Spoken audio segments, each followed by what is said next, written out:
दास्तान मूसा। आपको तारीख का ये वाक़या मालूम होगा कि फ़िरौन इसराइल के हर नौ मौलूद को कत्ल कर देता था। जब हज़रत मूसा अलैहिस्सलाम की विलादत हुई तो उनकी वालदा खौफ अंजाम से सख्त बेताब हो गई। ममता आंखों के सामने बच्चे का कत्ल कैसे बर्दाश्त कर सकती थी। चुनांचे उसे ख्याल आया कि इससे तो बेहतर यह है कि बच्चे को दरिया में बहा दिया जाए। चुनांचे एक संदूक में डालकर दरिया के हवाले कर दिया। लहरों ने संदूक को साहिल के उस हिस्से पर फेंक दिया जहां इत्तफाकन फ़िरौन की बीवी सैर कर रही थी। उसने संदूक को खोला और उसमें एक प्यारा सा बच्चा देखकर बहुत खुश हुई। जब फ़िरौन ने बच्चे को देखा तो उसकी तरफ खिंचता ही चला गया और उसे पालने का फैसला कर लिया। जब दाया की ज़रूरत पेश आई तो हज़रत मूसा की हमशीरा फ़िरौन के घर जा पहुंची। उससे भी किसी ने पूछ लिया। उसने अपनी माँ का जिक्र कर दिया। इस तरह माँ बेटे की इत्तेफाकन मुलाकात हो गई।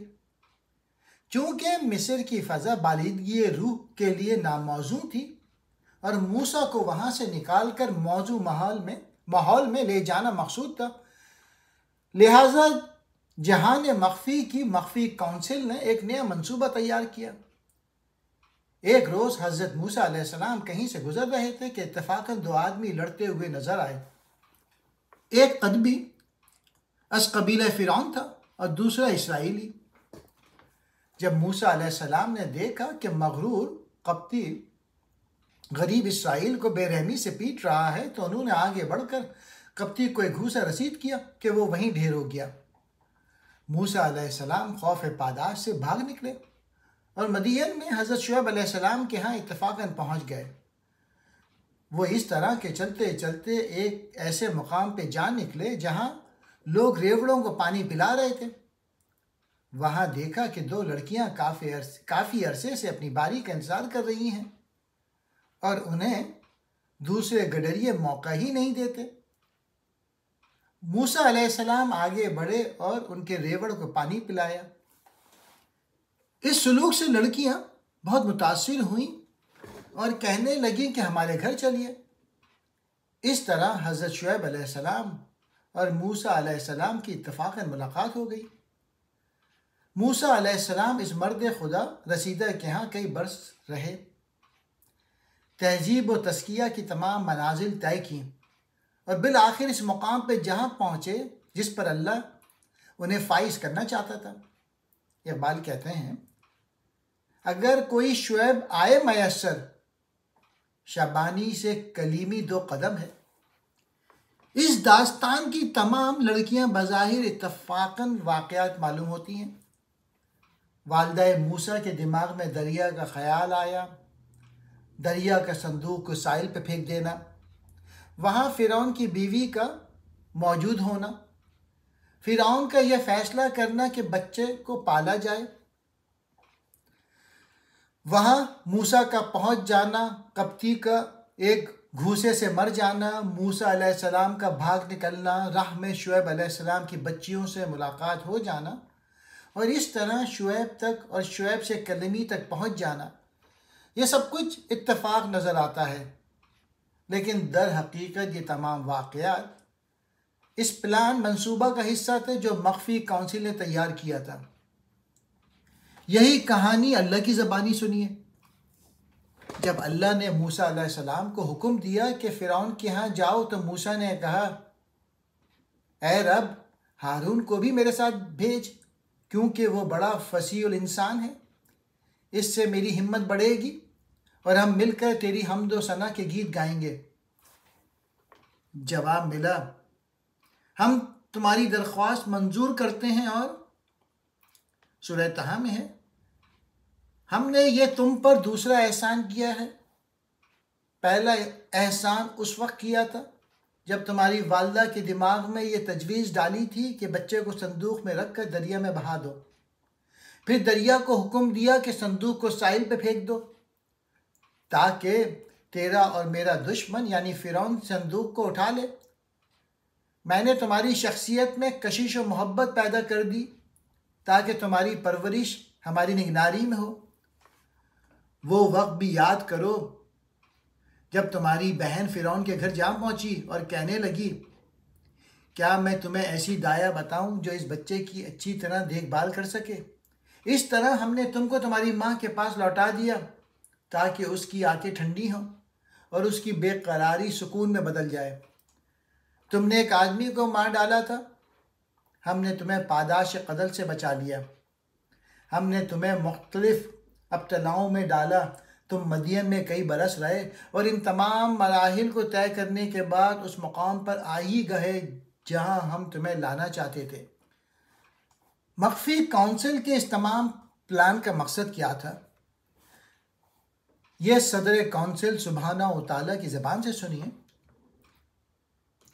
सूरह क़सस में है, हमारा इरादा ये था कि हम इन बनी इसराइल को नवाजें जिन्हें ज़ईफ़ व ज़लील कर दिया गया था, उन्हें कायनात का इमाम और ज़मीन का वारिस बनाएं, उन्हें क़ुव्वत व ग़लबा अता करें, फिर फ़िरौन, हामान और उनके असा को वो नताइज दिखाएं जिनसे वो गायब थे। ये थी वो इंतहा जिसकी इब्तिदा हज़रत मूसा अलैहिस्सलाम थे। आपके बाद इन्हीं बनी इसराइल से जिन्हें आपने फ़िरौन की रूह गदास और इंसानियत सोज ग़ुलामी से निजात दिलाई थी, अम्बिया का एक अजीम व जलील सिलसिला शुरू हुआ जिनकी तालीमात से इंसानियत की तकदीर और तारीख़ बदल गई। आज जिस कदर इल्हामी सहाइफ दुनिया में मौजूद हैं, ख्वाह वो चीन और हिंद में हों या ईरान और अरब में, इनका नज़ूल मूसा अलैहिस्सलाम के बाद हुआ था। मूसा अलैहिस्सलाम से पहले नाजिल शुदा इल्हाम का एक वर्क़ तक दुनिया में मौजूद नहीं। गौर फरमाइए कि इस अजीम मकसद को हासिल करने के लिए कारकुनान क़ज़ा व क़दर को क्या कुछ करना पड़ा और दास्तान मूसा किन पुरअसरार राजों से होते हुए इंतहा पे पहुँचे। मुझे दोबारा ये कहने की इजाज़त दीजिए कि दुनिया में हादसा या इत्तेफाक कोई चीज़ नहीं, हर वाक़या प्लान के तहत ज़हूर में आता है। ये प्लान कभी इंसानी होता है और कभी खुदाई। हमारे अमाल का असर प्लान पर। जब हम कायनात पर एक नज़र डालते हैं तो यह हकीकत सामने आ जाती है कि अल्लाह की हर तख्लीक, हर फेल और हर इक़दाम हमारे फ़ायदे के लिए है। ये बादल हमारी खेतियों के लिए, ये दरख्त हमारी ज़मीन को सजाने, हमारे लिए फल पहुँचाने और हमें धूप से बचाने के लिए है। ये हवा, ये पानी, ये आग, ये रोशनी, ये ख़ज़ा, ये बहार, ये ज़मीन, ये आसमान, ये चाँद, ये सूरज, सब के सब हमारी खिदमत पे लगे हुए हैं। हमारी जिस्मानी ज़रूरियात के साथ साथ उसने हमारी रूहानी तकाज़ों की तस्कीन का भी इंतज़ाम किया हुआ है। उसने सैकड़ों किताबें उतारी, लाखों अम्बिया भेजे और उल्मा औलिया का एक तांता बांध दिया। जब अल्लाह की हर तख्लीक हमारे फ़ायदे के लिए है और इस बिना पर हम इसे रब्बुल आलमीन, रहीम और करीम कहते हैं, तो फिर हम ये नतीजा निकालने पर मजबूर हैं कि फैज़ रसां, लतीफ़ और जमील रब को इन्हीं लोगों से प्यार हो सकता है जिनमें रहम, मोहब्बत, फ़याज़ी, खिदमत के खुदाई औसाफ मौजूद हों। फ़याज़ खुदा बेफैज़ इंसान को कैसे पसंद कर सकता है? सारी कायनात से मोहब्बत करने वाला रब जालिम, संगदिल और जफ़ाकार को कैसे बर्दाश्त कर सकता है? पाकीज़ा, जमील और लतीफ़ अल्लाह की दोस्ती नापाक, गलीज़ और बदकार अफराद से कैसे मुमकिन है? जमील और रफ़ी आमाल ही वो रिश्ता है जो हमें रब कायनात से मुंसलिक कर सकता है। ये रिश्ता कायम होने के बाद जहाँ मख्फी की तमाम अच्छी ताकतें, मलाइका और अरवाह हमारे माविन बन जाते हैं, हर मामले में मदद करते हैं। उम्मे मूसा का दरिया में बहाया हुआ संदूक साहिल पे लगाती और मूसा और शुएब की मुलाकात का इंतज़ाम करती है। मगरिब का एक सूफ़ी अपनी किताब मास्टर एंड द पाथ में लिखता है कि बात छोटी छोटी मसलन ना शाइस्ता रिमार्क्स और मखूल वगैरह भी जिसमें लतीफ़ दाखिली इंसान को परेशान कर देते हैं और मुज़र असरात का दरवाज़ा खोल देते हैं। एक और हकीम लिखता है, जो शख्स अल्लाह पे अपनी तवज्जो मरकूज़ कर लेता है वो हतमन उसके साथ एक राब्ता पैदा कर लेता है। गैब बीनों ने यह राब्ता एक नूरानी लकीर की सूरत में देखा। खुदा इस नूरानी लकीर के ताल्लुक़ को महसूस करता है और राब्ता पैदा करने वाले की तरफ ऐसी मकनातीसी लहरें भेजता है जो मुसर्रत में बदल जाती हैं।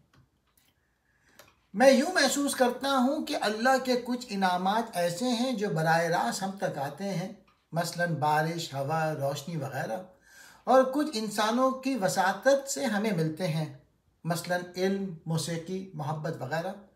खुदा से ताल्लुक़ करने के बाद साहिब रब्ता खुदा और मखलूक खुदा के दरमियान एक वास्ता बन जाता है। इस हकीकत से इनकार नहीं हो सकता कि अल्लाह ने इंसान को चंद ऐसी ताकतें भी दी हैं जिनसे वो मादी और असीरी दुनिया पे असरअंदाज हो सकता है। एक बेगर्ज इंसान का रवैया हमेशा ये होता है कि वह दूसरों से मोहब्बत नेज़ उनकी खिदमत करे। हर फर्द दर हकीकत एक ट्रांसमीटर आगे भेजने वाला है जो अपनी अंदरूनी क़ुव्वतों को दूसरों तक पहुँचाता है। कुरान हकीम में दर्ज है, सूरतुल अनकबूत में, जो लोग हमसे राब्ता कायम करने की कोशिश करते हैं हम उन्हें बुलंदी की राहें दिखाते हैं और अल्लाह हमेशा नेक लोगों के साथ है। हम अर्ज़ कर चुके हैं कि इस कायनात में इत्तफाक कोई चीज़ नहीं, बल्कि हर वाक़या एक स्कीम और प्लान के तहत ज़हूर में आता है। अगर हम किसी बीमारी या हादसे का शिकार होते हैं तो इसकी वजह किसी इखलाकी या रूहानी कानून की खिलाफ वर्जी होती है। एक कमज़ोर किश्ती को समंदर की तूफ़ानी अमवाज में डाल देना कानून की खिलाफ वर्जी है। इस कश्ती का डूब जाना यकीनी है। आग में कूदने का लाजमन नतीजा जलना है। आग और जलने का रिश्ता बिल्कुल वाज़ेह है।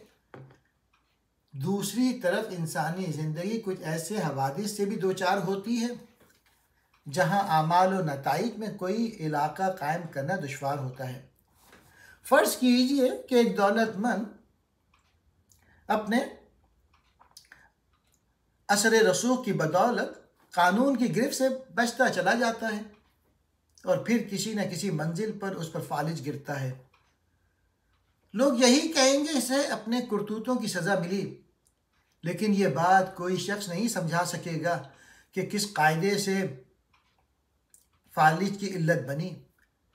हर बदकार की ज़िंदगी पे ऐसे हवादिस आए दिन टूटते रहते हैं कि कभी हवालात में पहुंच जाता है, कभी तांगे से टकरा कर लात तुड़वा बैठता है और कभी उसका कोई बच्चा छत से गिर पड़ता है। सूरह राद में है, नाफरमानों पर उनके करतूतों की वजह से कोई ना कोई मुसीबत हमेशा टूटती ही रहती है। सूरह शोरा में है, समंदर में पहाड़ों जैसे अल्लाह की अलामत हैं। अगर अल्लाह चाहे तो हवा को रोक कर जहाज़ों को सतह बहर पे साकिन कर दे। इसमें साबिर और शाकिर इंसान के लिए कुछ असबाब मौजूद हैं और या मुसाफिरों को उनके आमाल बद की पादाश में गर्क कर दे, लेकिन अल्लाह ताला अक्सर लोगों को माफ़ कर देता है। गुनाह और दुख, नेस, नेकी और सुख में कोई ऐसा रिश्ता मौजूद है जिसे हम ना देख सकते हैं और ना समझ सकते हैं, लेकिन ये रिश्ता इतना मोहकम है कि फलक नीलो फली की कोई गर्दिश और जहान रवा का कोई हादसा इसे नहीं तोड़ सकता। बाज़ाहिर नज़र आता है कि कंजूसी से दौलत बढ़ती है, लेकिन अल्लाह इसे तंगी रिस्क की वजह करार देता है। सूरह फजर में है, जब अल्लाह किसी को अब्तला में डालकर उसका रिस्क कम कर देता है तो वह पुकार उठता है, अल्लाह ने मुझे जलील कर दिया। हालांकि बात यूँ नहीं, हकीकत यह है कि तुम यतीम की खातिरदारी नहीं करते और मिस्कीन को खाना खिलाने की तरगीब नहीं देते। इससे ज़्यादा वाज़ेह आयत है सूरतुल लैल में, जो शख्स अल्लाह की राह में खर्च करता, गुनाह से बचता और अच्छी तरह बातों को सही समझता है, हम उसके लिए आसानियाँ, फरागी रिस्क, सुकून, बहम पहुँचाएंगे। दूसरी तरफ जो आदमी बखल करता, लोगों की तकालीफ से बेनियाज रहता और अच्छी बातों को झुटलाता है, हम उसे दुख और तंगी रिस्क में मुब्तला कर देंगे। जिक्र खुदा। हम अर्ज कर चुके हैं कि हयात का सफ़र अल्लाह से शुरू होकर अल्लाह ही पर ख़त्म होता है। गोया अल्लाह इंसान की आखिरी मंजिल है। सूरतुल क़मर में है, तुम्हारी आखिरी मंजिल अल्लाह है। कोई मुसाफिर मंजिल के तसव्वुर से गाफिल नहीं हो सकता और पूरा ख्याल रखता है कि राह से भटक ना जाए। शाहराए हयात पे हर मुसाफिर को मुख्तलिफ हवादिस पेश आते हैं। कभी शाहरा को छोड़कर किसी पगडंडी पर चल पड़ता है, कभी गुनाह के गारों में गिरता है और कभी आर्जी दिल कशियों में उलझकर मंजिल से गाफिल हो जाता है। रब रहीम और करीम ने हम पे ये ख़ास नवाजिश फरमाई है कि मंजिल की तमाम अलामात बतला दें, पगडंडियों से ख़बरदार कर दें, गारों और गढ़ों का पता दिया। नेस फरमाया कि हमारी जबरूत व इज़्ज़त के गुन गाने वाले और रातों को हमारे हुजूर में गिड़गिड़ाने वाले ना तो राह से भटकेंगे और ना मसाइब का शिकार होंगे। मंतकी तौर पर ज़िक्र खुदा और मुसरत में कोई राब्ता कायम करना नामुमकिन है, लेकिन ये एक ज़बरदस्त हकीकत है कि जो लोग तमाम गुनाहों से बचने के बाद नगमा हाय हम्द व सना गाते हैं, वो दौलत इत्मीनान से बहरावर फरमाते हैं, अला बेज़िक्रिल्लाह तत्मइन्नुल क़ुलूब। याद रखो कि अल्लाह की याद से दिलों को इत्मीनान हासिल होता है। सूरह तहा में है, तुलू व गुरूब आफ्ताब से पहले, शब के दौरान और दिन के किनारों पर अल्लाह की हम्द किया करो ताकि तुम्हें सुकून व इत्मीनान नसीब हो। सूरह हज में है, ईमान वालों अल्लाह के सामने झुक जाओ, सजदे करो, सिर्फ उसी की इबादत करो और नेकी की शाहराह पर बढ़े चलो ताकि तुम्हें कामयाबी हासिल हो। दो कहानियाँ अल्लाह ने कुरान में कहानियाँ बयान फरमाई हैं, आप भी सुने। अव्वल, एक बस्ती के लोग अपने खेतों में इस ख्याल से बहुत सवेरे जा पहुँचे कि मसाकीन के आने से पहले ही सब कुछ समेट कर घरों को वापस जा लें। जाकर देखते हैं कि सारा खरमन जल चुका है।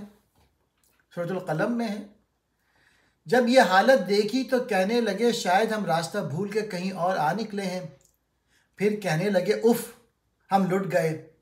इनमें से एक नेक आदमी ने कहा, क्या मैं तुम्हें हमेशा ये नसीहत नहीं किया करता था कि अल्लाह को याद करो? सब ने कहा, अल्लाह हर ऐब से पाक है, कसूर हमारा ही था। इस हिकायत से यही नतीजा निकलता है कि जिक्र व तस्बीह से आसमानी हवादिस टल जाते हैं। दो, हज़रत ज़ुन्नून अलैहिस्सलाम किसी बात पर अल्लाह से बिगड़ गए और अल्लाह ने इस गुस्ताखी की सज़ा यूं दी। एक मछली उसे निकल गई और वो बहुत नादिम हुआ।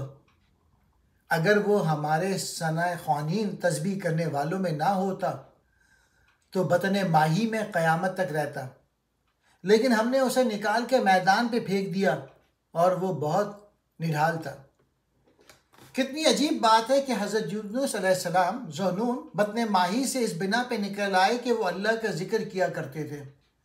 और ये अजीब तर ये कि अगर वो बस्ती वाले खुदा को याद किया करते तो इन खरमन बजलियों से महफूज रहता। मेरा ख्याल यही है कि ज़िक्र इलाही से जहाँ मख्फी की वो ताकतें जिन्हें मलाइका कहा जाता है खुश होती हैं। ज़िक्र व तक़वा से वो दाखिली इंसान जो इस जिस्म खाकी के गिलाफ में लिपटा हुआ है जमील और लतीफ़ बन जाता है और फरिश्ते इससे प्यार करने लगते हैं। मलाइका अस्साम लतीफ़ हैं, इनका रिश्ता हमारे जिस्म लतीफ़ से होता है। अगर गुनाह की वजह से जिस्म लतीफ़ मस्क व गलीस हो चुका हो, इससे ताफून की लिपटे उठ रही हों, तो फरिश्तों की क्या मजाल के करीब भी फटक सकें। नेक लोगों के बेशतर बल्कि तमाम अमवार मलाइका की अमदाद से सर अंजाम पाते हैं। वो जिहाद में जाएं तो फरिश्ते साथ होते हैं, बदर व हनीन के वाक़यात इन हवादिस से बचाते हैं। कामरानी और मुसर्रत की नई नई तजावीज़ उनके दिमागों में डालते हैं। असबाब की बास कड़ियाँ बहम पहुँचाते हैं। हर दिल में उनके लिए जज्बा एहतराम पैदा करते हैं।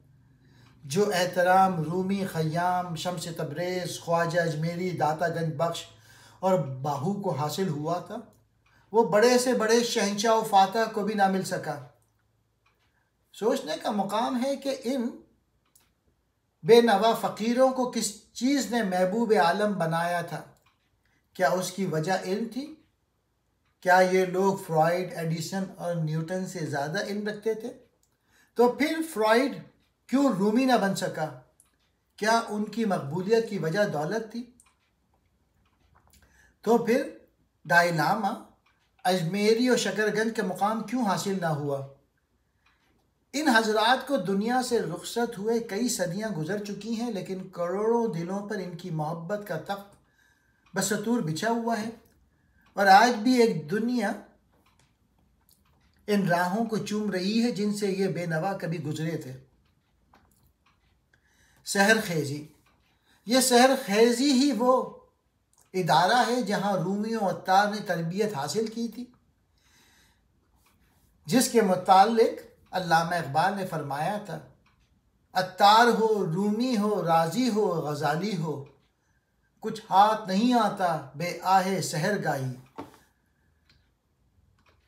सूरह बनी इसराइल में है, रात के एक हिस्से में जाकर नमाज पढ़ा करो।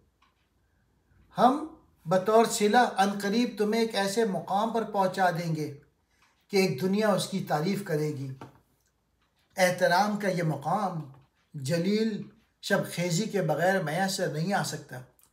कुरान में शब खेजी के दो और फ़वाइद भी बयान हुए हैं। अव्वल, इससे नफ्स सरकश पे ज़ब्त हासिल होता है। दोम, बाद में वज़न पैदा होता है। सहर खेजी की नज़र आखिरी मंजिल यानी अल्लाह पे होती है और जहान रंगू बू की कोई कशिश उसे अपने मकसद से गाफिल नहीं कर सकती। रही दूसरी बात, तो तजुर्बा मुशाहिदे का फ़ैसला यही है कि ये एक बहुत बड़ी हकीकत है।